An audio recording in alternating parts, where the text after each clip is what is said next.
हमारे साथ बातचीत के लिए मौजूद हैं the godfather of fisherman Sanjay Nishad ji. आज यात्रा निकाली जा रही है। सर, आज बहुत बड़ी यात्रा निकाल रहे हैं, आप देख रहे हैं पूरा जन सैलाब उमड़ा हुआ है। क्या वजह है, ये यात्रा क्यों निकालनी पड़ रही है आपको? देखिए, निषादों ने देश को आज़ादी में अपना प्राण दिया था और मार्शल कौम हुआ था, देश आज़ाद हुआ, संविधान बना। देश की कोई ऐसी पार्टी नहीं है जो मछुआरों के लिए, इनके आरक्षण के लिए अपना एजेंडा न बनाया हो। इलेक्शन से पहले सारे लोग इस एजेंडे को भुनाते रहे, सब लोग घोषणा पत्र में लिखते रहे, किसी ने शामिल किया, किसी ने छीना, किसी ने उलझाया, किसी ने किया। आज तक इनके मामले उलझे हुए हैं। अब इनको लेकर हम समाज में जा रहे हैं और उनसे हम कहेंगे, भाई मैंने लड़ाई लड़कर आपके मुद्दे को इकट्ठा कर लिया कि आपको संवैधानिक आरक्षण था, आपको लोकसभा, राज्यसभा, विधानसभा, विधान परिषद और सब में आपको आरक्षण पहले था, और आपके रामचरित्र जी मछली शहर से लड़ भी चुके हैं। तो जब एक निषाद का बेटा रामचरित्र से लड़ सकता है तो गरीब का बेटा क्यों नहीं विधानसभा में लड़के जाए? ये मेरे कहने का मतलब बिना आरक्षण के तो जा नहीं पाएगा। तो इसीलिए मैं चाहता हूँ, हमें संवैधानिक आरक्षण चाहिए। हम पिछड़े में जितने लोग गिनते हैं वो सब बेईमान हैं।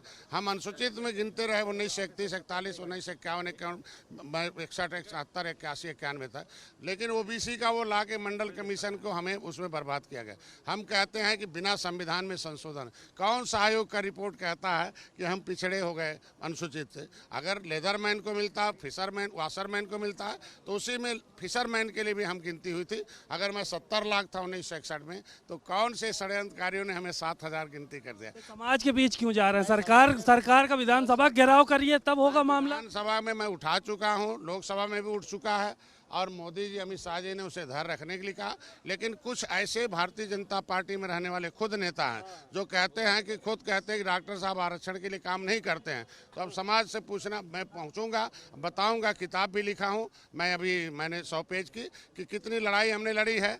मोदी जी अमित शाह तक पहुँचा दिया। मैं वकील हूँ, वकालत करता हूँ। और ये सब जितने नेता बोलने वाले हैं, ये कभी हाथी में हमारा समाज को लुटवाते रहे आरक्षण, कभी सपा में लुटवाते रहे, कभी कांग्रेस में लुटवाते रहे, अब भाजपा में आके चाहते हैं। मैं मोदी जी, अमित शाह जी को चाहता हूं कि मोदी जी फिर आए। जिस तरीके से महिलाओं और अपर कास्ट को आरक्षण दिया, वैसे निषादों को भी मिलेगा। लेकिन कुछ लोग चाहते हैं कि वोट खराब हो जाए, जिससे मोदी जी को नुकसान पहुंचाए। लेकिन मैं नहीं चाहता हूं कि मोदी जी को नुकसान हो। 2000 मैं चूँकि वादा करके आया 39 पार्टियों में कि भाई हम लोग 39 पार्टियों ने तय किया एनडीए को 330 पार एनडीए सरकार। लेकिन ये कम से कम समाज जाने ना कि हमने कहाँ तक लड़ाई लड़ी है, कहाँ तक पहुँचा जाए। हमारी गिनती पिछड़ी में नहीं होनी चाहिए। हमारी गिनती जो एक बार फिर धोखा देने का कुचक्र चला जा रहा है कि फिर इनको एक बार पिछड़े में गिन दिया जाए। सरकार में आप हैं, कौन कुचक्र कर रहा है? विपक्ष के लोग कुचक्र कर रहे हैं। विपक्ष के लोग भी कुचक्र कर रहे हैं और भारतीय जनता में रहने वाले कुछ नेता भी चाहते हैं कि ऐसा समाज उलझा रहा है। मैं चाहता हूँ, कौन है? नाम सब जानते हैं कौन काम है, समाज भी जान रहा है, और इसलिए एक्सपोज होना बहुत जरूरी है। समाजवादी पार्टी के तमाम नेता हैं, वो ये कह रहे हैं कि संजय निषाद